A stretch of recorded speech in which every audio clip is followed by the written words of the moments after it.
హైదరాబాద్ నగరంలోని హోటళ్లు హాస్టల్స్ ను లక్ష్యంగా చేసుకుని గ్యాస్ సిలిండర్స్ దొంగిలిస్తున్న అంతర్జిల్లా దొంగను మాదాపూర్ పోలీసులు అరెస్ట్ చేశారు. నిందితుడి నుంచి సుమారు 31 వాణిజ్య సిలిండర్స్ స్వాధీనం చేసుకుని అతన్ని రిమాండ్కు తరలించారు.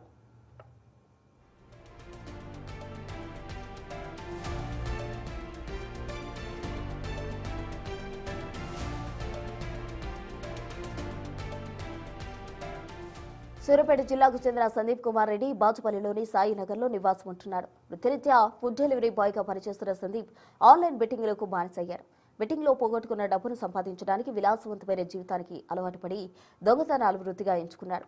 రాత్రి సమయాల్లో బైక్పై తిరుగుతూ హోటళ్లు, హాస్టళ్ల బయట ఉండే కమర్షియల్ సిలిండర్స్ మాయం చేసేవాడు.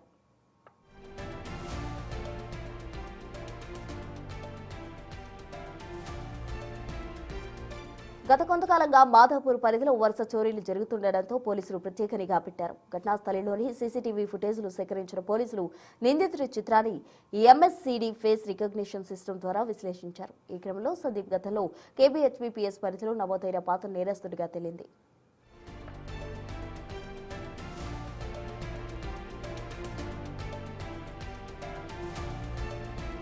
నిందితుడు కేవలం మాదాపూర్ మాత్రమే కాకుండా కేపీహెచ్బీ, కూకట్పల్లి, బాచుపల్లి, ఎస్ఆర్ నగర్ ప్రాంతాల్లో కూడా పలు దొంగతనాలకు పాల్పడినట్టు విచారణలో అంగీకరించాడు. దొంగిలించిన సిలిండర్స్ తక్కువ ధరకు విక్రయించి ఆ డబ్బును తిరిగి బెట్టింగ్ యాప్స్లోనే పోగొట్టేవాడని పోలీసులు తెలిపారు.